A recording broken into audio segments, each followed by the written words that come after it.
Hello and welcome. This is a drink called how to make iced carbonated calf lip green beverage with chicory, blackberry, hibiscus. First thing you gotta do is you put the ice cubes into this this mug from this mini metal bowl, and then you add in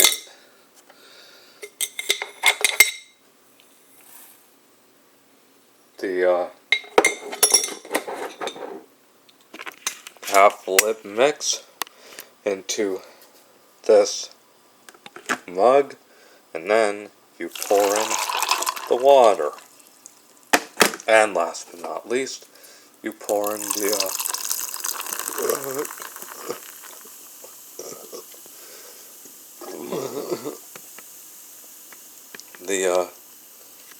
blackberry hibiscus carbonated water into this mug,